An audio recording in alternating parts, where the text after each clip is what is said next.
Bismillahirrahmanirrahim. Assalamualaikum warahmatullahi wabarakatuh. Waalaikumsalam warahmatullahi wabarakatuh. Bismillah. Alhamdulillahirabbil alamin wa bihi nasta'inu ala umuri dunya waddin. Salatu wassalamu ala asrofil anbiya'i wal mursalin wa ala alihi wa sahbihi ajma'in amma ba'd. Rabbi israh li sadri wa yassir li amri wa hlul 'uqdatam min lisani yafqahu qawli. Ya Fattah, ya Alim, ya Razzaq, ya Karim, ittaqana wal arifin, alhamdulillahirabbil alamin.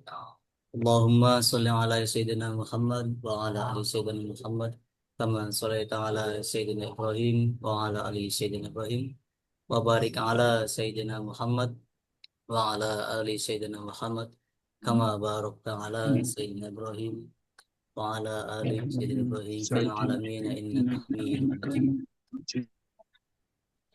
Bismillah, alhamdulillah kita berjumpa kembali Bapak Ibu dalam kajian Rumah Hijrah dengan saya Muhammad Adib. Mohon izin menjadi moderator untuk membantu jalannya kajian pada malam hari ini. Pertama-tama marilah kita panjatkan puji syukur kehadirat Allah Subhanahu wa taala yang telah melimpahkan nikmatnya, karunia-Nya pada kita sehingga kita masih diberikan kemudahan untuk beribadah, untuk bertolabul ilm, untuk bertatap maya mungkin ya, mengikuti kajian dimudahkan dan segala nikmat yang luar biasa tidak terhitung jumlahnya seperti itu. Kemudian di bulan yang mulia ini tak lupa juga semua kita selalu senantiasa bersolawat kepada baginda Nabi Muhammad SAW, pada keluarganya, sahabatnya, dan semoga kita selaku umatnya diberikan kemudahan untuk mendapatkan syafaat melalui beliau kelak. Amin. Amin. Ya Rabbal Alamin. Amin ya Tuhan.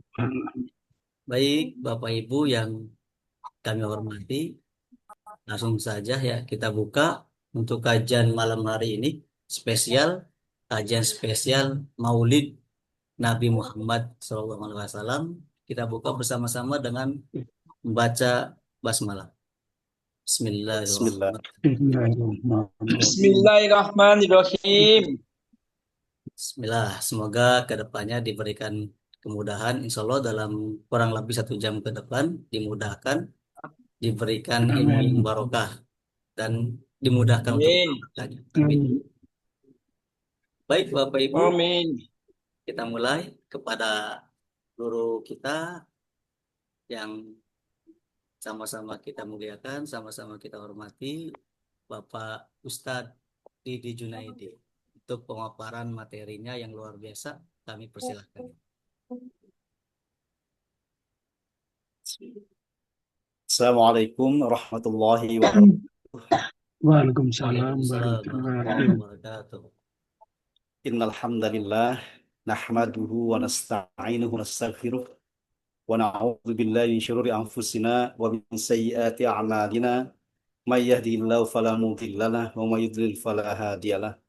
Asyhadu an la ilaha illallah wahdahu la syarika lah wa asyhadu anna Muhammadan abduhu wa rasuluhu la nabiyya ba'dah. Allahumma fassalli wa sallim wa barik ala Sayyidina Muhammadin wa ala alihi wa sahbihi ajma'in amma ba'd. Qala Allah Ta'ala fi kitabihil karim. A'udzu billahi minasy syaithanir rajim. Bismillahirrahmanirrahim. Laqad kana lakum fi Rasulillahi uswatun hasanah liman kana yarjullaha wal yawmal akhirah wa dzakarallaha katsira. Faqala an-nabiy sallallahu alaihi wa alihi wasallam innama bu'itsu liutammima makarimal akhlaq. Shadaqallahul azim wa shadaqa rasulul karim. Yang kami hormati moderator Ustaz Muhammad Adib, yang kami hormati para jamaah Zoomiyah ya. Zoomiyah yang berkenan menyempatkan waktu untuk hadir dalam kajian kita malam hari ini dalam rangka Maulid Nabi Muhammad Sallallahu Alaihi Wasallam. Mudah-mudahan dengan mengikuti kajian ini kita semakin dekat semakin kenal dengan sosok yang betul-betul disebut sebagai the real idol ya, idola yang paling eh, real, yang paling utama. Nah, beliaulah yang telah memberikan teladan, memberikan uswah hasanah untuk kita semua umatnya yang akan menjadikan semua ucapan, tindakan, perilaku beliau itu sebagai sunnah. Ketika kita mengikuti cara hidup beliau, insya Allah kita akan mendapatkan kebahagiaan dunia akhirat. Alhamdulillah, rasa syukur kita aturkan pada Allah Subhanahu wa Ta'ala pada malam hari ini. Atas izin Allah pula, kita semua bisa hadir dalam kajian virtual ya, secara online, tatap layar dengan apa namanya, penuh ketulusan, penuh keikhlasan, dan insya Allah penuh hiroh ya untuk mengkaji agama ini dengan sebaik-baiknya di tengah gempuran media sosial yang berisi hal-hal yang alih-alih edukatif justru destruktif. Banyak sekali hal-hal yang tampil di media sosial dengan beragam platformnya ya.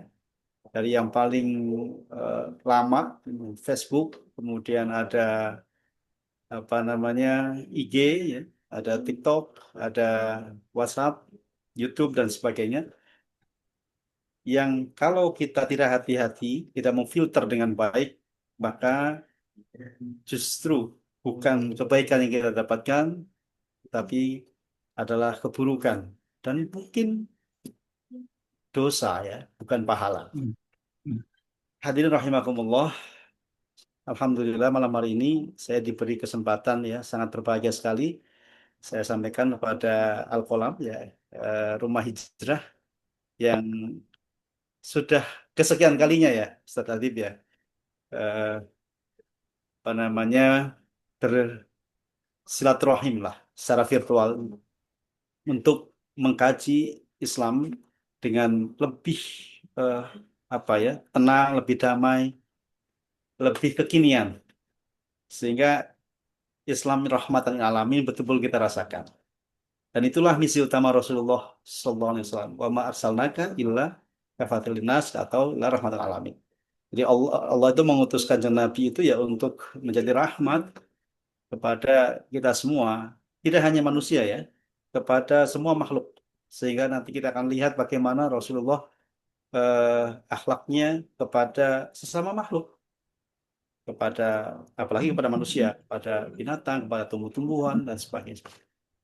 Baik, malam hari ini saya ingin menyampaikan materi yang sebetulnya mungkin sudah sangat familiar ya. Kita sudah sering dengar bagaimana ada 4 aspek yang melekat dalam diri Rasulullah Muhammad SAW. Saya membuat akronimnya itu FAST ya, FAST. Kalau dalam bahasa Inggris mungkin cepat ya, FAST. Itu akronim dari Fatonah, Amanah, Sidik, dan Tabligh. Nah, jadi FAST ini yang akan kami uraikan pada malam hari ini dengan mungkin bahasa yang lebih sederhana. Seorang leader, seorang pemimpin, ya Rasulullah itu tidak sekadar leader sebetulnya. Ya, beliau itu manajer, ya beliau sebagai entrepreneur, dan banyak lagi sematan yang bisa kita berikan pada Kanjeng Nabi Muhammad SAW. Nah, dalam 4 aspek inilah yang kalau kita meneladani beliau, maka pasti kehidupan kita itu akan bahagia. Kita akan damai, akan tenang. 4 hal ini, tadi yang FAST itu ya, akronim dari Fatonah, Amanah, Sidik, dan Tabligh. Yang pertama, Fatonah. Seorang Muslim, apalagi kemudian menjadi seorang pemimpin, itu harus punya kecerdasan. Kita sudah belajar banyak ya, teman-teman yang ini ada beberapa mahasiswa saya di sini, Ustaz Adib, yang hadir karena saya share ke grup-grup mahasiswa. Mungkin juga ada guru atau mungkin dosen atau yang lainnya lah yang hadir di sini sudah sering mendengar istilah kecerdasan. Yang pertama tentu yang paling awal biasanya disebut kecerdasan intelektual atau eh, apa intelligent quotient, kecerdasan intelektual. Selama ini mungkin masih terasa mengukur kecerdasan itu dari angka-angka yang ada di lembar entah misalnya nilai yang tertera di rapot ataupun ijazah itu menjadi ukuran. Seringkali seperti itu. Itu lebih kepada kecerdasan intelektual. Nah, kemudian nanti kita akan kenal ada istilah kecerdasan emosional, emotional quotient. Yang ternyata kecerdasan ini jauh lebih memberikan peran tentang kesuksesan. Karena ada banyak penelitian yang membandingkan orang-orang yang sukses itu umumnya tidak semata-mata cerdas secara intelektual, tetapi cerdas secara emosional. Seringkali saya baca di beberapa buku tentang psikologi ya, penelitian psikologi atau kecerdasan itu, ada sebuah pertanyaan atau sebuah pernyataan bahwa bagaimana kondisi teman-teman kita yang dulu mungkin waktu sekolah, entah dari tingkat dasar, menengah, atau mungkin tingkat satu, cum laude, dan sebagainya lah. Kemudian setelah sekian tahun kemudian, kira-kira mereka-mereka itu menjadi apa? Ternyata penelitian menunjukkan yang dulu ranking satu atau tiga besar atau mungkin 10 besar itu tidak selalu akhirnya mengalami apa ya, kesuksesan dalam hidup. Banyak juga yang tidak masuk kategori itu. Jangankan kok masuk ke tiga besar, 10 besar, bahkan mungkin dianggap yang paling tidak dianggap lah, tidak dianggap dalam percaturan intelektual di sekolahnya, tapi justru menjadi orang-orang yang sukses. Setelah diteliti, ternyata faktor utamanya adalah kecerdasan emosional. Orang-orang yang cerdas emosional itu umumnya lebih bisa beradaptasi dengan lingkungan. Sementara yang cerdas secara intelektual, kadang-kadang itu dia merasa eh, punya ego yang tinggi, sehingga susah untuk bekerja sama dalam satu tim. Dia inginnya jadi seorang yang number one terus seperti itu. Nah, kemudian nanti ada lagi kecerdasan spiritual. Nah, insya Allah kita semua yang hadir di sini mengikuti pengajian itu untuk mengasah kecerdasan spiritual kita. Kalau kita mau mengambil jalur yang berbeda, misalnya malam hari ini itu kan ada apa tuh di televisi itu ada bola ya, Ustaz Ahmad Adib ya. Tadi saya sempat lihat, wih ada bola ini. Padahal saya hobi bola loh. Saya memilih di sini. Kenapa? Karena ada hal yang jauh lebih esensial, lebih substansial. Berbagi eh, manfaat kepada sesama itu menghadirkan kebahagiaan yang luar biasa. Sehingga hadis yang sangat populer dikatakan khairun nas anfa'uhum linnas. Sebaik-baik manusia adalah yang paling bermanfaat untuk manusia lainnya. Kita akan bahagia kalau bisa menghadirkan kebahagiaan pada orang lain. Ada satu ungkapan as'adun nasi man as'adan nasa.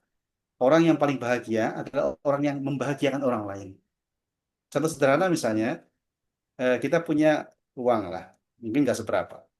Terus melihat ada orang yang membutuhkan, entah maaf misalnya ada pengemis datang ke rumah kita atau orang yang fakir miskin kita berikan sedekah, itu ada rasa bahagia dalam diri kita pada saat kita berbagi, kita memberi, itu ada kebahagiaan tersendiri. Jadi the power of giving itu memang luar biasa dan itu diajarkan Rasulullah. Rasulullah jelas ya, dari tiga kecerdasan tadi beliau ya sangat on top level of everything lah, di atas segala-galanya. Karena ya beliau cerdas secara intelektual, beliau cerdas secara emosional, beliau cerdas secara spiritual. Itu yang pertama. Jadi syarat untuk menjadi orang bahagia, seorang muslim yang sukses harus punya tiga kecerdasan itu. Dan itu sudah dicontohkan Rasulullah dalam Sirah Nabawiyah. Yang kedua, Rasul mengajarkan kita untuk sikap amanah. Nah, ini juga tidak kalah penting di saat sekarang banyak orang-orang yang susah menjaga amanah. Lawannya amanah itu kan khianat, ya kan?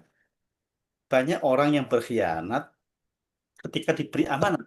Nah, makanya saya sering kali mendoakan ketika ada entah di kampus ya, kebetulan saya kan ngajar di kampus UIN, Syekh Nurjati Cirebon ya, Cirebon. Itu misalnya ada yang baru dilantik gitu Ustaz, tapi baru dilantik menduduki jabatan apa atau apa itu.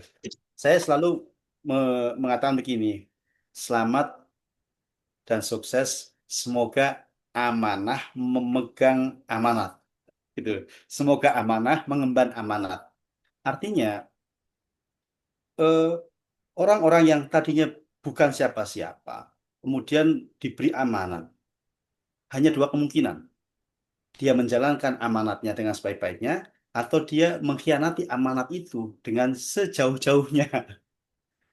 Jadi hadirnya SK kadang-kadang mengubah sikap, Ustaz Habib.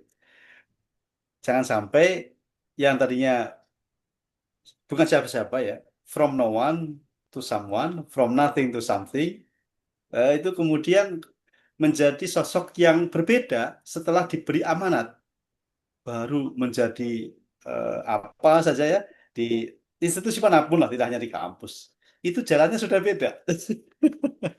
Jalannya sudah beda, kemudian sikapnya sudah beda, sudah nggak kenal lagi dengan yang dulu nongkrong bareng misalnya. Wah, udah beda circle gitu lah. Dan itu yang sangat tidak disukai Rasulullah. Bahkan kata Rasul itu kan dalam sebuah hadis, justru Rasul menganjurkan ketika kita mengadakan sesuatu acara, itu undanglah mereka, orang-orang yang memang apa ya, kalangan menengah ke bawah. Rasul itu benci ketika ada satu acara yang diundang hanya orang-orang kaya, sementara orang-orang miskin tidak diundang misalnya. Misalnya kita ada hajatan nih, Mas Habib. Nah, yang kita undang itu orang-orang yang kira-kira akan ngasih angpau ya, ngasih amplopnya itu besar. Sementara, wah ini nggak usah diundang deh, karena dia cuma habisin jatah di sini aja, nggak bakal ngasih apa-apa itu. Kadang-kadang itu sulit. Dan Rasul paling benci. Rasul itu benci sekali dalam sebuah hadis katakan, Rasul itu paling benci kepada orang yang ketika mengadakan suatu acara, nah walimah atau apapun, yang diundang hanya orang-orang pemuka-pemuka, orang-orang kaya, sementara orang miskin itu diabaikan. Itu Rasul sangat. Nah, baik, jadi amanah itu begini. Ini yang sekarang kita mungkin setiap hari ya, setiap hari nggak pernah jeda berita tentang korupsi itu, Masya Allah. Itu dari tingkat grassroots, akar rumput itu ya, akar rumput ya, paling bawah. Kalau dari pemerintahan ya, mohon maaf ya, dari tingkat RT ya, sampai setelah saya nggak mau nyebut, saya pokoknya dari tingkat bawah sampai tingkat atas itu semuanya ada apa perilaku-perilaku korup. Coba gimana rakyat tidak terzolimi, merasa disakiti. Ini yang lagi viral itu kan akhirnya demo di mana-mana. Di saat masyarakat, rakyat kecil itu mencari makan aja susah. Kehidupan sehari-hari itu aja nggak tahu besok mau makan apa, apakah ada yang dimakan atau tidak. Di sisi lain, para pejabat di negeri ini berfoya-foya, dinaikin gajinya, ya joget-joget. Itu kan menyakiti betul perasaan masyarakat secara luas. Sehingga fenomena seperti ini, demo di mana-mana, saya melihatnya masyarakat itu seperti daun yang kering. Daun yang sudah lama kering, akhirnya ketika disulut, langsung membakar. Karena sudah lama, keringnya itu sudah lama. Sehingga begitu ada yang nyulut, langsung terjadi kebakaran. Naudzubillah ya. Saya disclaimer dulu ya, disclaimer dulu. Saya tidak membenarkan perusakan fasilitas umum, membakar eh, tempat-tempat umum atau merusak rumah-rumah pejabat, apalagi penjarahan. Disclaimernya, saya sama sekali tidak membenarkan. Jangan dianggap kemudian, oh itu karena efek ulah mereka, akhirnya ya biarin. Saya tidak ada pikiran seperti itu. Jadi ini disclaimer dulu. Takutnya nanti disalahpahami ya, Ustaz Adib ya, bahwa saya tidak membenarkan tindak anarkis itu. Yang harus kita pahami, kenapa orang bisa seperti itu tersulut emosinya. Ya tadi, karena diberi amanat, tidak amanah. Padahal kalau kita mengikuti Rasulullah ya amanah itu yang penting. Bahkan antara ciri orang munafik itu kan idza tumina khona. Jika dipercaya khianat. Apapun itu. Tidak hanya jabatan-jabatan yang tinggi ya. Kita sebagai di kantor entah jadi bendahara lah misalnya yang paling paling dekat dengan apa hal-hal yang sering terjadi itu. Diberi kepercayaan sebagai bendahara untuk memegang kas institusi lembaga atau apapun. Kemudian kita tidak amanah, hati-hati. Kita di situ perangnya luar biasa, perang batin. Di satu sisi kita mungkin sedang punya kebutuhan yang mendesak. Di sisi lain kita pegang uang yang bukan milik kita. Itu kan berat sekali, Ustaz Adib. Kalau nggak kuat-kuat iman itu udah. Kan banyak kasus tuh. Misalnya diberi amanat untuk megang uang koperasi, uang apa, orang apalah, saya nggak tahu, uang yayasan atau apapun. Karena dia nggak siap mental, diambil itu. Pas giliran diperiksa, kelabakan bahwa jumlah yang seharusnya ada segini, yang nyatanya tidak segitu. Gitu ya. Jadi yang kedua amanah. Yang ketiga, sidik. Sidik itu ya jujur. Itu satu kaitan ya, amanah dengan kejujuran. Ada satu hadis yang mengatakan, inna sidqa yahdi ilal birri wa innal birra yahdi ilal jannah. Wa innal kadhiba yahdi ilal fujuri wa innal fujura yahdi ilal nar. Kejujuran itu mengarah menuju pada kebaikan dan kebaikan akan mengantarkan sana pada surga. Kemudian kedustaan, kebohongan itu menuju kejahatan dan kejahatan itu ya jalannya neraka.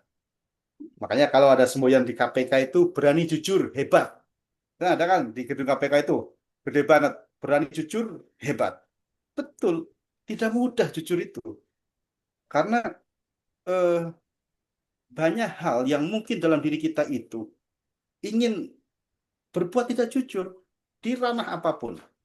Ambil contoh misalnya, kalau para eh, akademisi ya, nih karena saya seorang akademisi ya, di ranah kampus akademisi, untuk kenaikan pangkat misalnya, mereka yang nggak jujur, apa yang mereka lakukan? Ya ambil jalur pintas.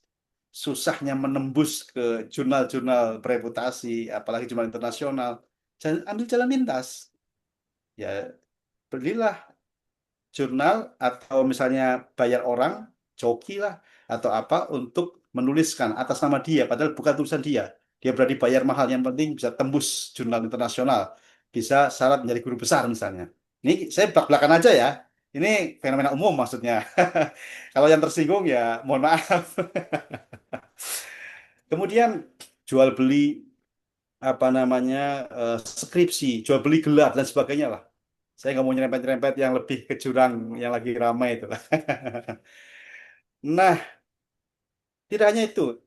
Kemudian di ranah lain, kalau bukan seorang akademisi, seorang katakanlah apa eh, pengusaha demi mendapatkan tender sebuah proyek, dia berani untuk menyuap, berbuat kolusi kepada lembaga tertentu. Misalnya ada satu lembaga yang sedang mengadakan tender, maka demi dia calling lah penyelenggara itu. Siapa pimpronya? Calling, tolong ini perusahaan kami yang diloloskan dari presentasi-presentasi tadi. Anda butuh apa? Pajero atau butuh Alphard atau butuh apa misalnya? Kalau Ustadz Adit kayaknya butuhnya bukan Alphard tapi Al-Fatihah. Oke. Dan itu kejujuran itu luar biasa. Makanya kan ada istilah kejujuran adalah mata uang yang berlaku di mana-mana. Ada suatu ungkapan gitu. Karena tidak mudah untuk berlaku jujur. Dan kalau kita lihat dalam Al-Quran, tingkat as-siddiqin, orang yang jujur itu, hanya satu letting di bawah siapa? Nabi. Jadi tentang an'amta alaihim. Siapa yang diberi nikmat oleh Allah? Minan nabiyyin, wasiddiqin, wasyuhada'i, wassolihin. Orang-orang jujur itu hanya satu tingkat di bawah para nabi. Di ayatnya kan tadi ya, yang disebut orang-orang yang mendapat nikmat itu siapa? Manhum yang diberi an'am ta'alaihim, ya minan nabiyyin, para nabi, wasiddiqin, orang-orang yang jujur, wasyuhada, orang yang mati syahid, wassolihin, orang soleh. Orang soleh itu masih jauh di bawah orang siddiq. Makanya kejujuran itu luar biasa. Orang yang jujur itu mungkin apa ya, efeknya tidak menyenangkan, tetapi sekali jujur selesai. Tapi kalau sekali bohong, itu akan bertumpuk-tumpuk kebohongan itu. Saya ambil contoh, ini mumpung ada mahasiswa ya di sini. Jadi misalnya saya insya Allah kalau mahasiswa UIN nggak seperti itu. Kalau di sana-sana misalnya, mahasiswa sudah diberi uang untuk bayar UKT lah sama orang tuanya. Ternyata dia nggak jujur. Uang itu digunakan untuk kepentingan dirinya. Entah untuk beli apa, beli apa gitu. Artinya nggak dibayarkan. Tiba-tiba ada surat dari kampus kepada orang tua mahasiswa tersebut. Orang tuanya kaget. Loh, perasaan setiap semester sudah dikasih uang untuk dibayarkan. Kok nggak dibayar misalnya? Dia alasan kan, ini untuk kegiatan ini, dan sebagainya. Nah, orang tua kan tidak semudah itu. Dia tanya teman-temannya yang mungkin kebetulan beliau kenal. Ditanya, benar nggak ada kegiatan ini? Ternyata nggak ada. Dia akan berkilah lagi, berdalih lagi. Maka sekali orang berlaku tidak jujur, kebohongan itu akan terus menimbulkan kebohongan-kebohongan lainnya. Tapi coba sekali jujur. Kenapa ada surat dari kampus ini? Maaf Pak, Bu, uangnya saya pakai untuk ini. Dimarahi pasti orang tuanya, sama orang tuanya itu. Tapi kan selesai. Dia sudah jujur. Maaf Bu, ini saya nggak mau mengulangi lagi, mohon maaf dan sebagainya. Orang tua marah. Tetapi setelah itu, ya udah selesai. Itu maksud saya. Kemudian selanjutnya ya, eh, Adib, bahwa Rasul mengajar kita tabligh. Tabligh itu menyampaikan amanat, transparan. Artinya tidak ada yang ditutup-tutupi. Rasul itu tabligh, sehingga wahyu yang diterimanya dari awal sampai akhir, dari juz 1 sampai juz 30, dari surah ke 1 sampai surat 114, dari ayat pertama sampai ayat ke 6.236, itu tidak ada satupun yang dikorupsi oleh Rasulullah. Jangankan kan disuruh korupsi ayat, huruf pun nggak ada yang dibuang oleh Rasulullah. Artinya, Rasul itu tidak memilah, oh ini ayat ini menguntungkan saya. Maka saya sampaikan pada para sahabat, oh ini ayat ini nggak menguntungkan saya. Maka saya skip aja, saya delete aja ayat ini. Tidak, Rasul itu menyampaikan semua. Dan disitulah orang yang tabligh, orang yang transparan menyampaikan apa yang dia terima, termasuk ya kaitannya dengan amanah dan jujur tadi. Karena biasanya yang terjadi ketika kita diberi amanat tadi tidak menyampaikan, terutama mohon maaf ya Ustaz Adib ya, kalau yang diamanati itu uang. Kalau kita ngasih amanat uang ke seseorang, jangan harap itu uang apa bertambah. Utuh ada sudah bagus. Jangan harap bertambah, tapi utuh saja sudah bagus. Kalau tidak berkurang atau tidak nggak disampaikan. Tapi kalau amanat kata-kata itu bisa pas disampaikan seperti itu sudah bagus. Umumnya ditambah-tambahin kalau kalimat kata-kata. Makanya banyak kalau kita pesan sesuatu kepada seorang direcord, direkam. Jadi jelas ini loh yang disampaikan ke saya seperti ini. Kalau cuma kalimat seperti biasa itu biasanya ada tambahan dari si penerima itu. Baik, ini fasya. Fotonah itu cerdas, termasuk Rasul seorang leader itu punya eh, visi. Nah, seorang pemimpin itu harus punya visi, visioner, jauh ke depan. Orang-orang yang visioner itu pasti akan melihat apa istilahnya out of the box lah, tidak sekadar apa yang dilihat. Makanya saya sering menyampaikan, kebetulan saya itu kan penulis ya, Ustaz. Saya sering mengatakan, seorang penulis itu sosok yang mampu melihat yang tak terlihat, mendengar yang tak terdengar, merasa yang tak terasa. Dan itu betul-betul saya asah terus-menerus. Maksudnya gimana? Apakah saya bisa melihat hal-hal gaib? Tidak. Melihat yang tak terlihat itu bukan melihat yang dunia lain ya, yang gaib-gaib enggak. Ketika ada satu peristiwa, orang awam melihat peristiwa itu ya selesai kejadian. Tapi kalau seorang penulis, dia akan mengkaji lebih jauh kenapa terjadi peristiwa ini. Seperti tadi itu, misalnya ada demo saat ini. Demo di mana-mana dan bisa masif ya. Di setiap daerah kota itu kok seperti itu. Kenapa? Maka kemudian saya melihat ini reaksi yang sudah cukup lama dipendam sebetulnya.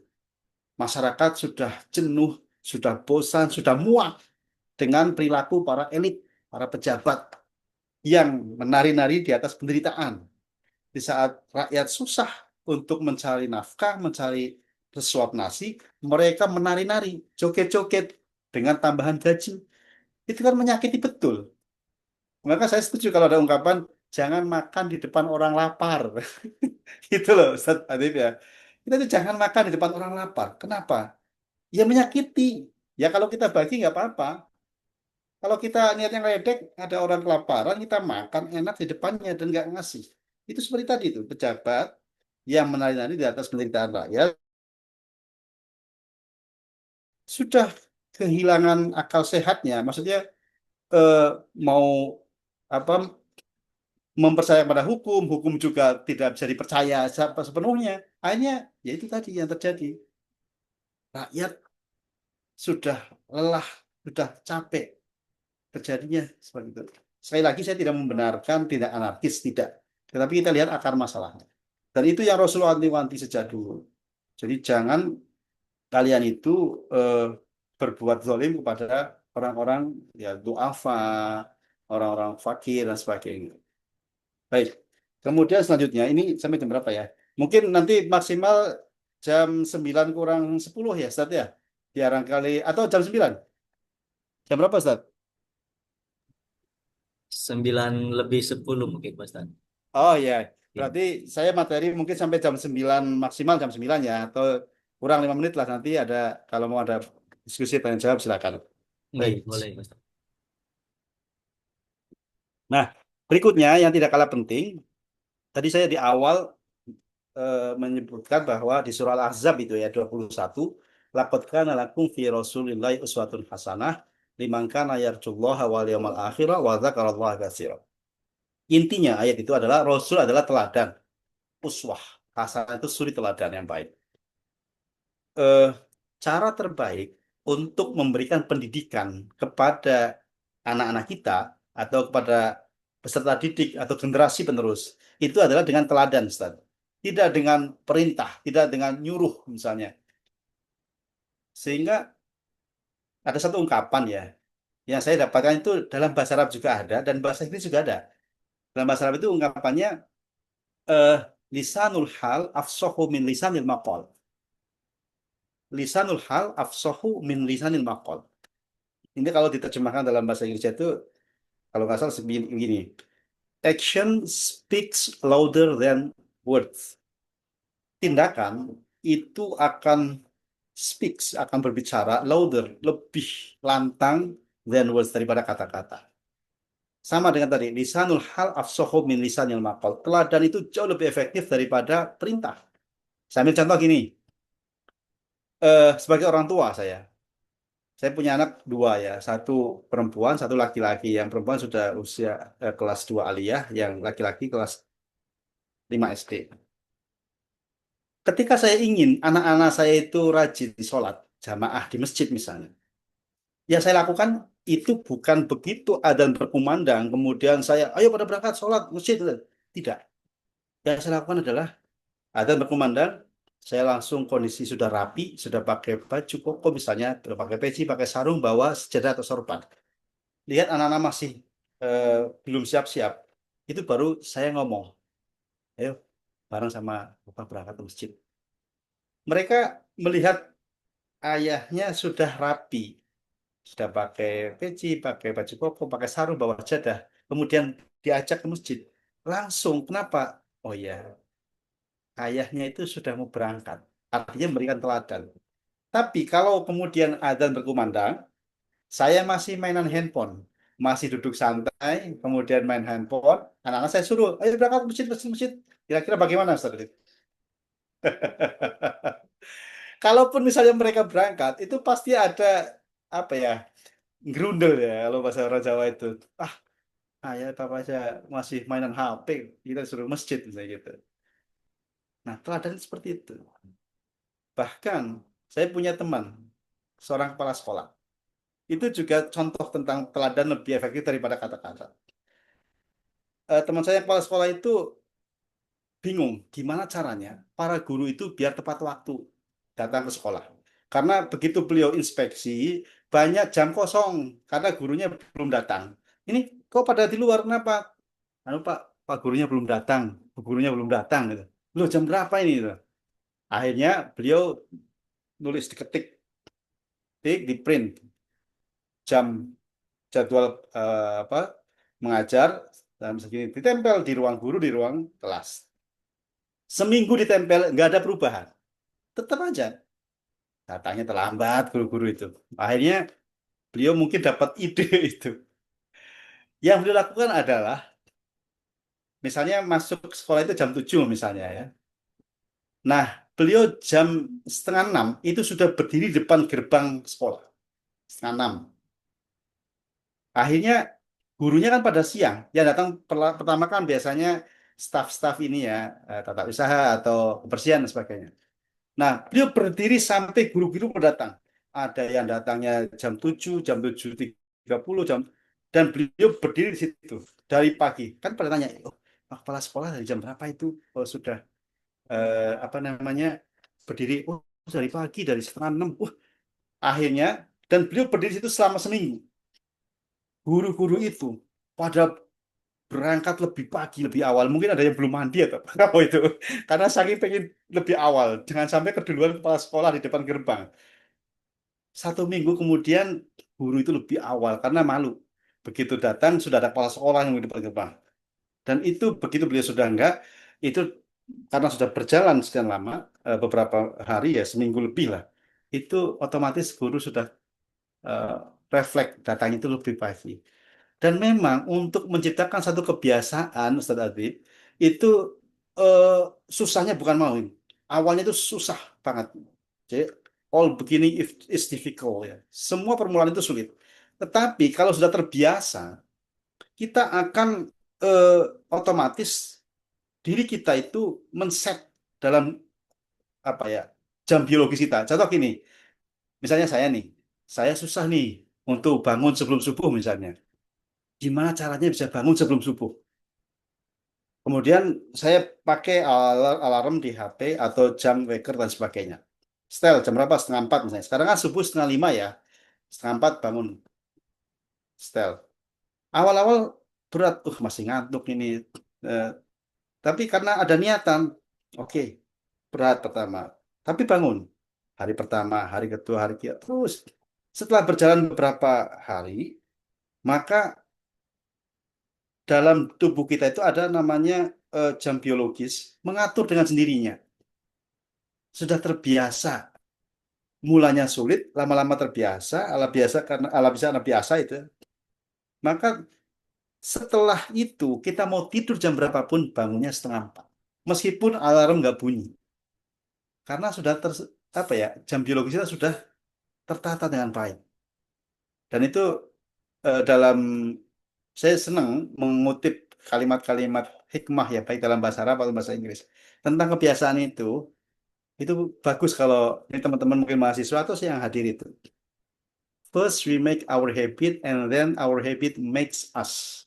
Pertama kita ciptakan kebiasaan, lama-lama kebiasaan yang membentuk diri kita. Kita ciptakan kebiasaan bangun pagi. Itu kan kita ciptakan kebiasaan itu. First we make our habit. Awalnya kita ciptakan kebiasaan.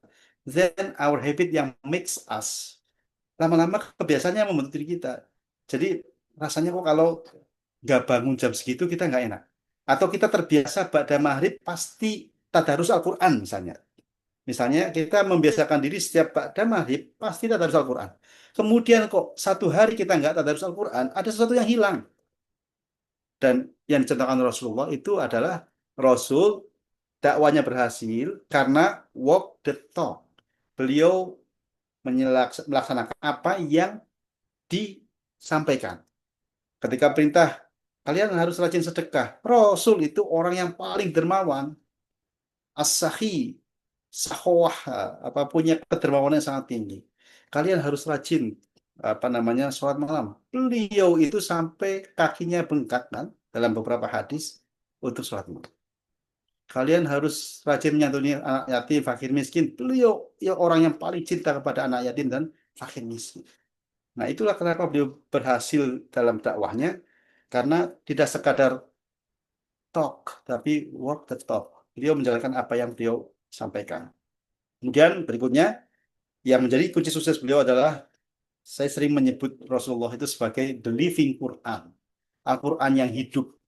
Dan itu kan betul dalam satu hadis keterangan ada yang bertanya kepada Sayyidah Aisyah, wahai Ummul Mukminin, bagaimana akhlaknya Rasulullah itu? Maka beliau menjawab, karena khuluquhul Quran. Sungguh akhlaknya beliau Rasulullah itu ada di Al-Quran itu. Sehingga sering disebut the living Quran. Quran yang hidup ya Rasulullah itu. Jadi kalau mau lihat akhlak Al-Quran ya lihatlah Rasulullah.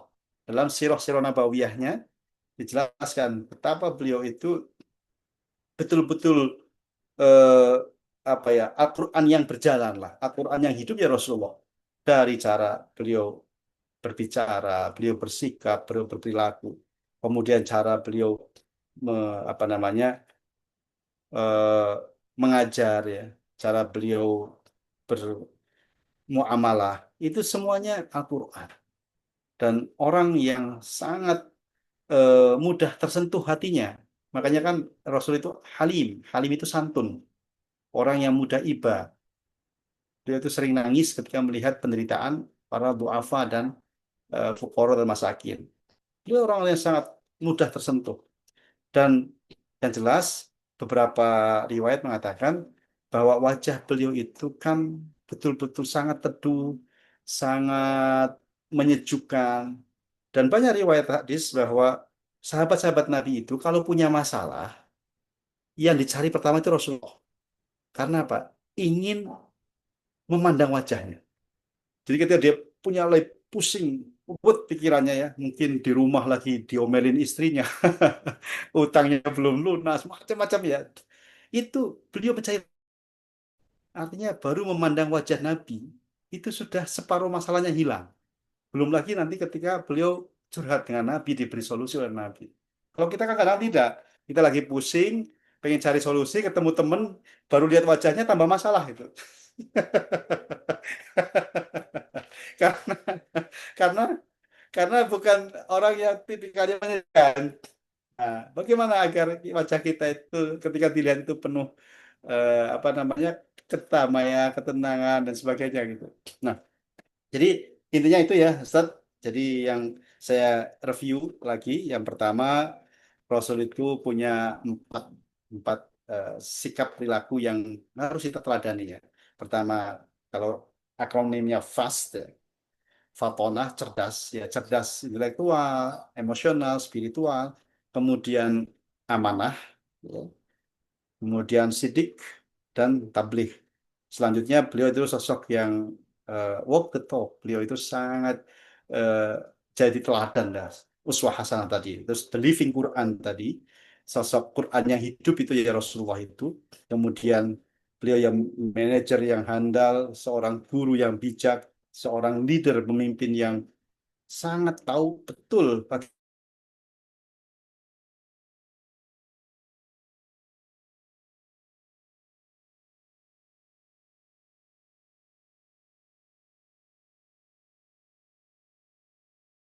beliau menjadi entrepreneur itu lebih lama daripada menjadi nabi. Kita hitung ya. Rasul itu kan dalam riwayat dikatakan usia 12 tahun ya sudah ikut berdagang atau berniaga lah. Usia 12 tahun. Kemudian beliau jadi nabi itu kan usia 40 tahun. Berarti kan ada tambahan 28 tahun. Nah, di beberapa keterangan saya baca bahwa beliau mulai bukan meninggalkan ya, artinya jeda dan akhirnya setelah diangkat jadi nabi kan tidak ngurusi usaha ya karena ada istrinya kan, Sayyidah Khadijah itu yang jadi pengusahanya. Usia 12 sampai 39, berarti 27 tahun itu menjadi entrepreneur, menjadi seorang usahawan, pengusaha. Sementara beliau diangkat jadi nabi itu usia 40 tahun. Wafatnya 63. Cuma ada 23 tahun beliau berperan sebagai nabi dan rasul. Artinya lebih lama menjadi pengusaha 27 tahun daripada menjadi nabi. Apa pesan moralnya? Rasul itu adalah sosok yang sangat menghargai usaha eh, apa dari tangannya sendiri. Makanya sering beliau mengatakan makanan terbaik adalah yang diperoleh dari usahanya sendiri. Seperti Nabi Daud alaihissalam misalnya. Beliau bekerja jadi pandai besi, kemudian dari hasil itu jadi payahnya memakan makanan yang halal itu. Jadi tidak usah berkecil hati, kita semua yang kemudian tidak menjadi pejabat ya, tidak menjadi orang hebat, tetapi mendapatkan rezeki yang halal. Bahkan Rasul sangat respect kepada para lelaki khususnya yang sudah menikah dan menafkahi keluarganya dari rezeki yang halal. Satu yang terakhir mungkin mumpung saya ingat di satu karyanya Imam Ghazali itu kalau nggak salah judulnya Mukasyafatul Qulub ya, seingat saya itu. Rasul pernah duduk bersama para sahabat, kemudian ada seorang laki-laki yang lewat begitu saja, lewat di depan Nabi dan para sahabat yang sedang duduk-duduk, yang sedang Rasul menyampaikan materi pelajaran lah ya, wahyu. Dan tanpa permisi, tidak permisi, tidak apa. Dia buru-buru. Sahabat itu, ya namanya manusia, sahabat itu manusia biasa ya.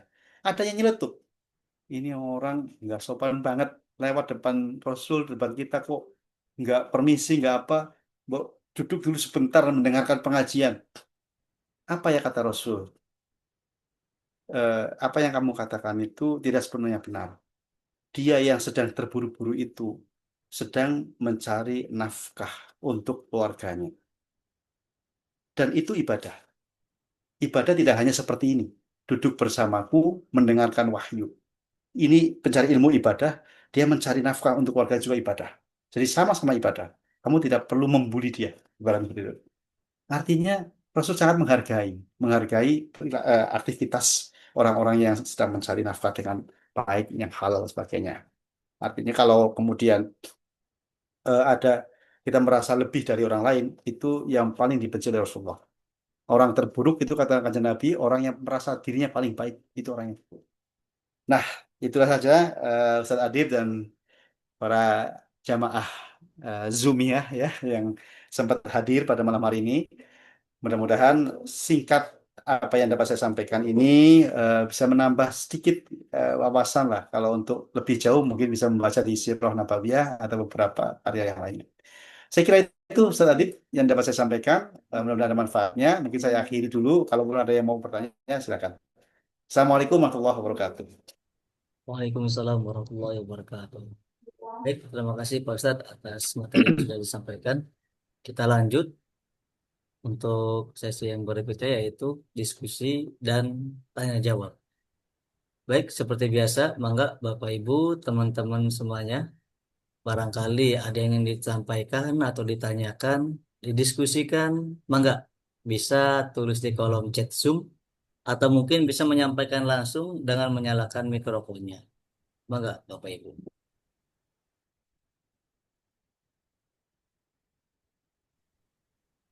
Eh, Ustadz, izin dari saya mau nyalain mikrofon gitu. Oh ya, silakan Bu Miswar ya. Iya, Aji, Ibu. Ingat. Iya. Assalamualaikum Ustadz. Waalaikumsalam warahmatullahi wabarakatuh, Ibu.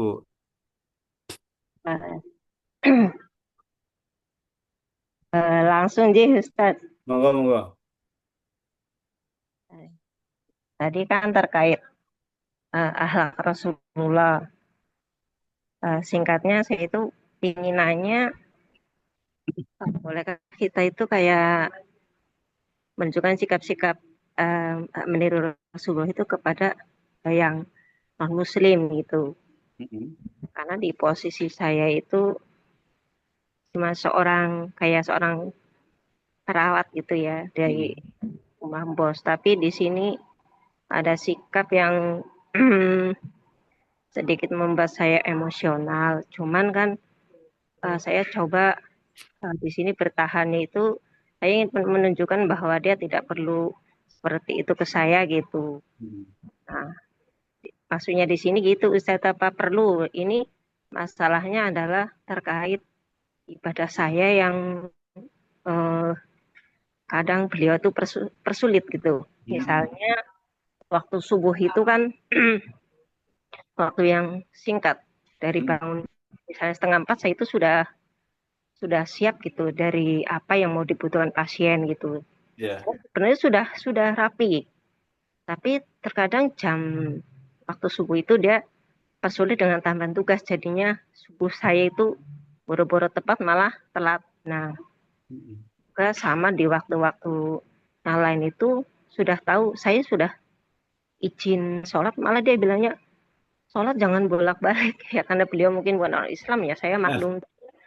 Di awal perjanjian kerja sebenarnya saya sudah ngomong Mm. saya itu orang Islam, saya punya baju 5 waktu, omah mau terima nggak gitu. Mm. Enggak lah gitu, tapi ya dia memang sedikit kadang mengingkari gitu. Cuma Mm. di sini saya emosi Ustadz kalau sudah urusan sholat itu eh pingin apa ya gitu ya kayak emosinya tuh nggak nahan gitu. Baik. Ini kan sudah urusan sholat jadi saya nggak pingin bertahan di situ gitu. Mm. Nah, jadi ya selain ini memang minta usul juga Ustadz, minta saran gitu. Mm. Sebenarnya sih saya sudah makan secara baik-baik gitu. Cuman di sini ada terkait ibadah yang tidak begitu bebas. Padahal sebetulnya saya itu sudah dari jam-jamnya sudah saya atur. Bahkan itu sebenarnya tidak mengganggu pekerjaan saya, saya tidak melalaikan tugas saya. Cuman yang saya rasa Omah memang tidak kurang respect kalau dia saya bolak-balik sholat. Katanya kamu sholat sampai 5-6 kali ya karena memang duhur asam hari saya itu memang 5 kali dia mungkin satu istri saya pahami nggak ngerti saya coba itu di salah waktu yang memang tidak di gitu. Jadi poinnya itu ya Ustadz ya satu ya begitu apa perlu gitu kayak sikap ini kita terapkan di orang non muslim. Ya kedua yang tadi itu ada apa perlu saya tinggalin saja gitu kerjaan ini gitu. Ya, syukuran Ustaz. Assalamualaikum warahmatullahi wabarakatuh. Waalaikumsalam warahmatullahi wabarakatuh. Baik, Bu Misbah. Eh, kalau boleh tahu di lembaga apa rumah sakit atau di perumahan atau apa ya, Bu? Ibu. Di perumahan Ustaz, Oh, cuman kadang perumahan. di rumah sakit itu kalau kita nemenin pasien saja. Berarti di perumahan ini ya. Iya, Ya, jadi begini. Eh, memang ada banyak keterangan bahwa kita itu diperintahkan oleh Allah dan Rasulnya untuk melakukan hijrah. Nah, hijrah itu begini. Hijrah itu artinya berpindah. Berpindah dari satu kondisi yang tidak baik menuju yang baik. Seperti Rasul diperintahkan dari hijrah dari Mekah ke Madinah karena di Mekah tidak memungkinkan beliau dan para sahabat menjalankan ibadah dengan tenang, selalu diusik, diganggu, bahkan disakiti ya. Akhirnya diperintahkan untuk ke Madinah yang relatif lebih modern, lebih aman dan bisa menerima. Maka kalau boleh sekadar saran ya, kira-kira kalau memungkinkan ya, kalau di rumah sakit nggak ada masalah ya Bu untuk ibadah ya. iya. Kalau di rumah sakit, walaupun di sini banyak para perawat Hmm, sih non-muslim. tidak mau dari awal juga ya Hmm, saya izin sholat ya. nggak apa-apa sih katanya. Ini juga Hmm, pasien dalam keadaan saya titipkan, misalnya memang ya. jaraknya harus ini, tapi enggak sih deket ada Oh ya. di samping. Artinya itu tadi kan kasusnya itu terjadi di perumahan ya Bu, yang Di rumah dipersulit. lebih sedikit ya karena Ya. sholat juga di ruang tamu Ustaz. Jadi Nah, terlihat ya. sekali kalau saya sholat, oh Badan. ini Oh iya sholat. itu. Makanya makanya sekadar saran aja kalau memang memungkinkan ya.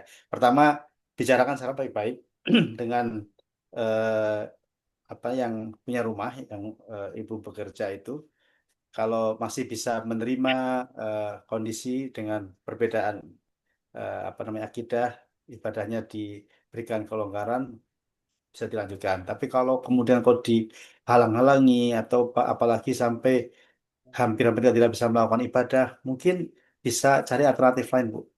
Kalau itu sudah kaitannya dengan masalah ibadah ya, karena khawatirnya justru kita melaksanakan tugas apa ya bekerja di situ, tapi ibadah kita dihalang-halangi kan kita nggak tenang juga kan.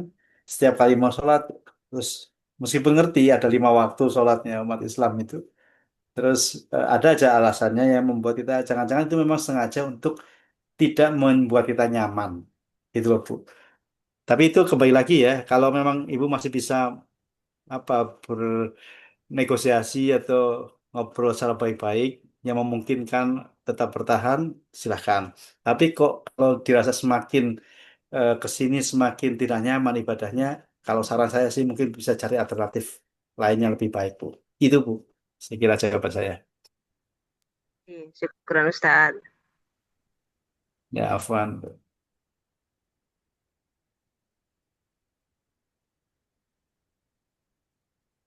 Dan Ustaz Adib, barangkali ada yang lainnya? Assalamualaikum warahmatullahi wabarakatuh. Waalaikumsalam. Warahmatullahi wabarakatuh.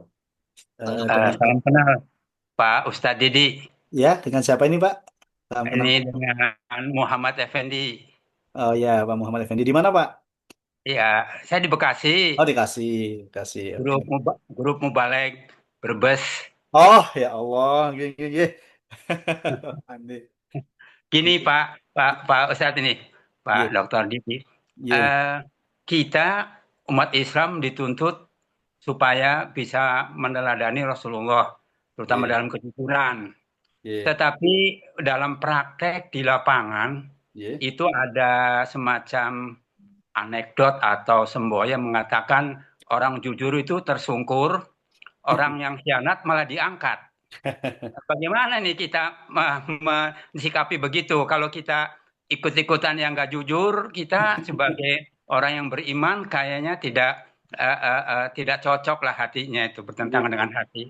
Tapi kalau kalau kita jujur, kita memang tersungkur itu kenyataan Betul, di departemen atau lembaga apapun seperti itu. betul. Bagaimana nih Iya. mensikapinya ini ada jamaah yang sering nanya begitu. Oh, iya, Gimana iya. tuh jawabannya Pak Ustadz Baik, Didi?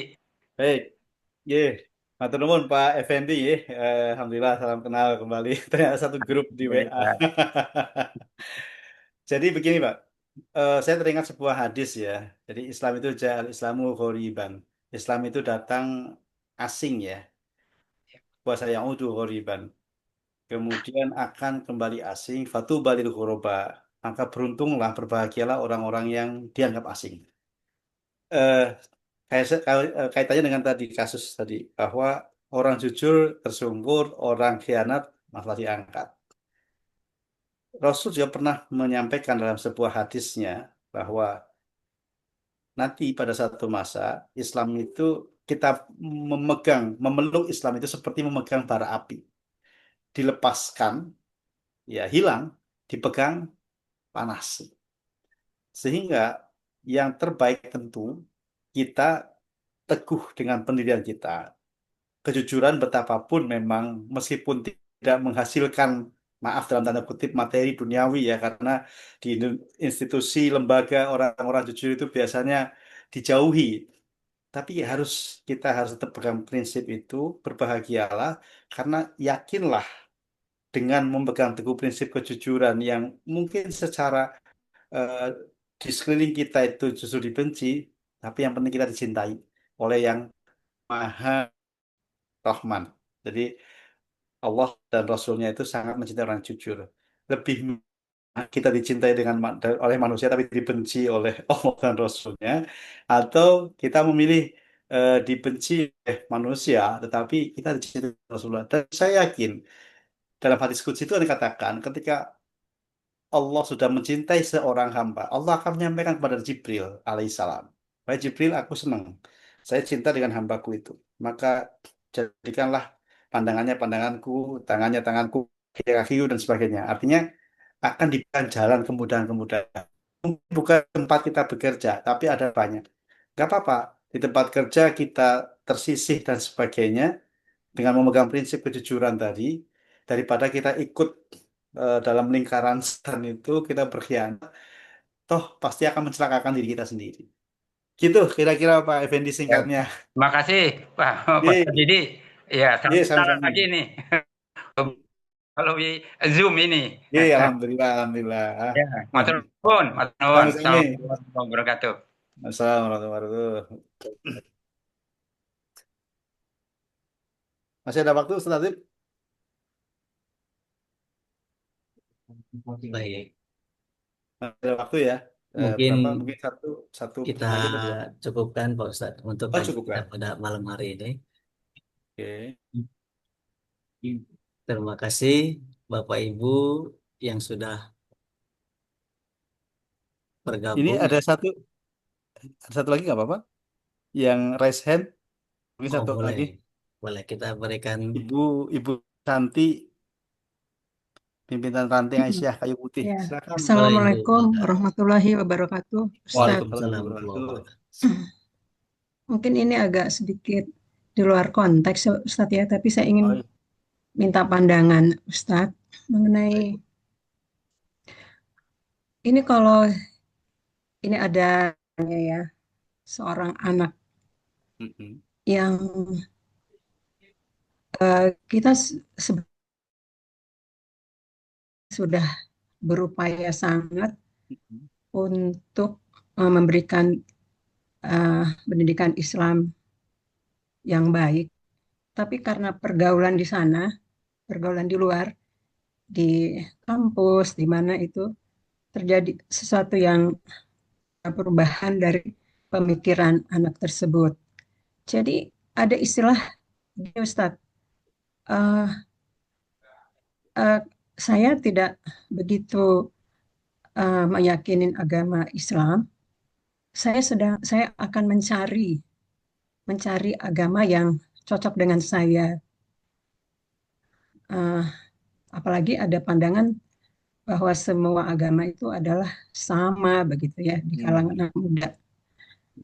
Nah, kemudian dalam perjalanannya anak tersebut kemudian dia bergaul, berteman, kemudian menikah dengan yang selain agama Islam. Mm-mm. Kemudian pernikahan itu kan sebetulnya di negara kita ini kan pernikahan itu eh, harus ini ya Ustadz ya, Seagama. dalam satu agama begitu ya, Betul. tidak boleh menikah dengan berbeda agama. Masing-masing bersikeras yang pasangannya tidak mau keluar dari agamanya dan si anak tersebut juga tidak mau masuk ke agama pasangannya. Jadi terjadilah perkawinan di suatu tempat, di suatu candi Mm. Prambanan. Oh iya. Nah, macam itu bagaimana Ustadz ya? Perkawinan seperti itu lalu sikap keluarga terhadap ananda tersebut bagaimana ya sebaiknya Ustadz? Terima kasih, mohon pencerahannya. Wassalamualaikum warahmatullahi wabarakatuh. Waalaikumsalam warahmatullahi wabarakatuh. Baik, Bu. Jadi singkat saja ya. Pertama, kewajiban orang tua itu mendidik putra-putrinya ya sebenarnya sampai balik. Nah, ketika sudah lewat balik itu sebetulnya tanggung jawab mutlak terkait dengan masalah dosa dan pahala itu adalah ditanggung oleh pribadinya masing-masing. Tapi tentu orang tua pastilah tidak ada orang tua yang menginginkan, apalagi orang tua yang muslimah yang taat, nggak pingin anaknya itu kemudian jatuh dalam pergaulan bebas, dalam apalagi akidahnya yang sudah menyimpang. Tentu dalam hal ini tetap orang tua harus terus mengarahkan agar putra-putrinya itu di jalan yang lurus itu ya siratal mustaqim itu. Nah, perkara kemudian kasus seperti tadi, artinya sudah lepas itu kaitannya dengan apa namanya akidah orang tuanya yang muslim muslimah kemudian kok sudah memilih jalan yang berbeda karena dalam Islam memang nanti kalau kita bicara hukum fikih itu nanti ada beberapa pandangan ya. Yang umum itu laki-laki Muslim, it- perempuan muslimah, maaf, perempuan muslimah itu haram menikah dengan laki-laki non-muslim misalnya. Ini mutlak, haram mutlak. Nah, ada sedikit sedikit pandangan bahwa laki-laki Muslim itu dibolehkan menikahi dengan ahlul kitab. Tapi ahlul kitab yang seperti apa kan dulu itu ya, zaman dulu itu yang masih taat kepada ajaran agama. Nah, kalau sekarang sudah tidak ada lagi itu. Sehingga tetap saja ulama mayoritas tidak membenarkan, bahkan mungkin mengharamkan seorang baik laki-laki ataupun perempuan yang muslim menikah dengan non-muslim. Di Al-Quran juga nanti dibagi juga bahwa mereka bisa masuk kategori musyrik ya. Dan ayatnya kan jelas bahwa eh, laki-laki muslim, perempuan muslimah itu mukminah itu jauh lebih mulia daripada perempuan-perempuan musyrikah walau ajabatku meskipun mereka memesonamu meskipun mereka mungkin secara fisik lebih cantik dan sebagainya itu jauh lebih mulia adalah perempuan yang mukminah tadi yang mungkin secara fisik tidak menarik maka yang musyrikah ini meskipun menarik itu tidak boleh ya hurima dzalika 'alal mukminin diharamkan yang demikian itu bagi orang mukmin. Nah, kasus yang terjadi seperti itu tentu nggak semua prihatin ya Bu ya. Antisipasi kalau agar yang lain tidak terjadi, memang benteng yang terkuat itu di rumah, Bu. Benteng paling kuat itu di rumah. Kalau di rumah itu sudah betul-betul dijaga, maka sebetulnya di pergaulan di luar memang pengaruhnya besar. Tapi anak itu kan kalau belum nikah ya, biasanya ketika kembali ke rumah, perhatian orang tua harus lebih full di situ. Kalau sudah terlanjur seperti itu, sebetulnya dalam Islam itu ya batasan antara anaknya sudah balik dan tidak balik itu tadi itu tanggung jawab sudah kepada si anak itu. Dia sudah punya jalannya sendiri. Nah, insya Allah orang tua yang sudah maksimal untuk menjaga putra-putrinya, kemudian kok tetap, maaf ya, kecolongan lah seperti itu di luar tanggung jawab kedua orang tuanya. Karena dia sudah memilih jalan sendiri, dan sebenarnya kalau dalam hukum Islam itu anak yang sudah murtad, katakanlah seperti itu ya, itu tidak punya hak untuk waris dan sebagainya dan sebagainya. Itu nanti hukumnya eh, banyak lagi yang kaitannya dengan masalah seperti itu. Sehingga kalau pendapat saya singkatnya seperti itu, mereka yang sudah memilih jalannya sendiri, ya sudah orang tua hanya bisa mendoakan, syukur bisa mendapat hidayah kembali, tapi kalau tidak kan bukan hak orang tua, bukan prerogatif. Jangan kita manusia biasa, Rasul saja kan nggak bisa memberi hidayah pada pamannya, Abu Thalib, yang akhirnya meninggal dalam kondisi tetap kafir. Rasul menangis, memohon doa pada Allah untuk memaafkan, malah ditegur bahwa tidak boleh seorang mukmin mendoakan orang-orang yang non mukmin atau non muslim itu. Itu singkatnya gitu Bu. Mudah-mudahan bisa dipahami. Terima kasih.